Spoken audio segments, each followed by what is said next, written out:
Hi friends, ഞാൻ ഇവിടെ നിങ്ങൾക്ക് പരിചയപ്പെടുത്തുന്നത് ഒരു ഉള്ളി സാമ്പാറാണ്. ഇഡ്ലിക്ക് പറ്റിയ ഒരു അടിപൊളി സാമ്പാറാണ്.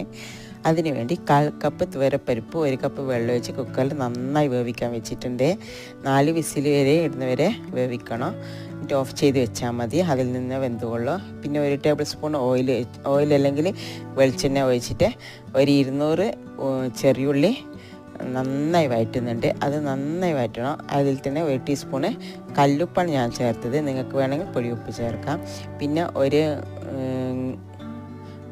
വെളുത്തുള്ളിൻ്റെ ഒരു ഇതപ്പാടും ഞാൻ തൊലി കളഞ്ഞിട്ട് അത് ഇതിൽ ചേർത്തിട്ടുണ്ട്. നന്നായി വഴറ്റുക. ഉള്ളിൻ്റെയും വെള്ളുള്ളിൻ്റെയും എല്ലാം പച്ചമണം നന്നായി പോകണം, അല്ലെങ്കിൽ ഈ കറിക്ക് ടേസ്റ്റ് മാറും. ഈ ചുവയെല്ലാം മാറി നല്ലൊരു ഇതാണ്, ബ്രൗൺ കളറാകുന്ന വരെ പറ്റി. ഇപ്പം ഞാൻ ഇഞ്ചി ഒരു കഷ്ണം ആഡ് ചെയ്യുന്നുണ്ട്. ആ വീഡിയോ ഇതിൽ നിന്ന് വിട്ടുപോയി, അതുകൊണ്ട് ഈ ഒരു കഷ്ണം ഇഞ്ചിയാണ് ഞാൻ ഇതിൽ ആഡ് ചെയ്തിരിക്കുന്നത്. അത് നന്നായിട്ട് വഴറ്റുക.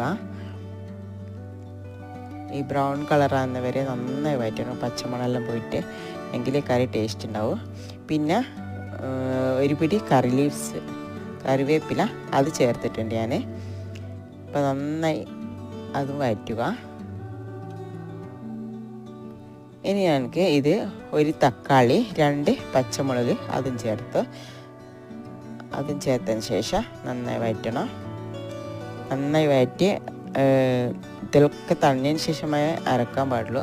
ഇനിയിപ്പോൾ 1/4 ടീസ്പൂണ് മഞ്ഞൾപ്പൊടി, 1/2 ടീസ്പൂണ് മല്ലിപ്പൗഡർ, പിന്നെ ഈസ്റ്റേൻ്റെ സാമ്പാർ പൊടിയാണ് ഞാൻ എടുത്തത് 3/4 ടീസ്പൂൺ. നിങ്ങൾക്ക് വേണമെങ്കിൽ വേറെ ഏതെങ്കിലും സാമ്പാർ പൊടി ചേർത്താൽ മതി. ഞാൻ 3/4 ടീസ്പൂണാണ് ചേർത്തത്. അതും ചേർത്ത് നന്നായി ഒരു അടിപൊളി സാമ്പാറാണ്. ഭയങ്കര രുചിയാണിത്. ഈ ഇഡ്ലിക്കെല്ലാം പറ്റിയ ഒരു അടിപൊളി ടേസ്റ്റുള്ള സംഭവമാണ്. എല്ലാവരും ട്രൈ ചെയ്യണം.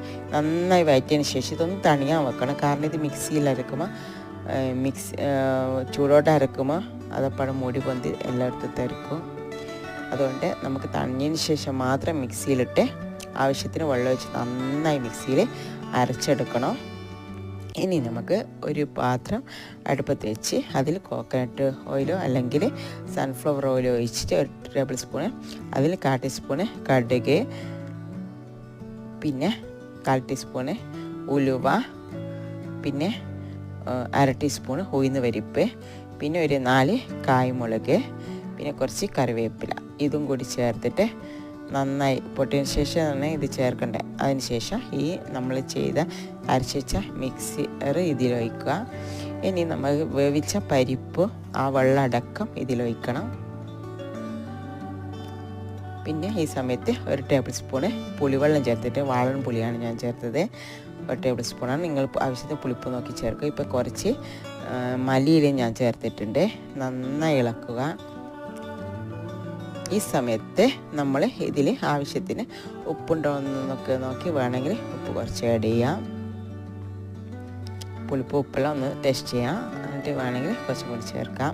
ഒരു അടിപൊളി ടേസ്റ്റുള്ള സംഭവമാണിത്. ഇത് എല്ലാവരും ഉണ്ടാക്കി വെക്കണം. ഇഷ്ടപ്പെട്ടൊക്കെയുണ്ടെങ്കിൽ ലൈക്ക് ചെയ്യുക, ഷെയർ ചെയ്യുക, കമൻറ്റ് ബോക്സിൽ കമൻറ്റ് ഇടുക, സബ്സ്ക്രൈബ് ചെയ്യുക. ഇത് ചട്നിയും തേങ്ങൻ്റെ ഗ്രീൻ ചട്നിയും അതിൻ്റെ കൂടെ ആക്കിയിട്ടുണ്ട്. അതും കൂടി കൂട്ടിക്കൊക്കെ ഭയങ്കര രുചിയുള്ള സംഭവമാണ്. അത്രയും ടേസ്റ്റാണ്. എല്ലാവർക്കും കുട്ടികൾക്കോ എല്ലാം ലഞ്ചിൽ കൊണ്ടുപോകാനും നല്ലതാണ്.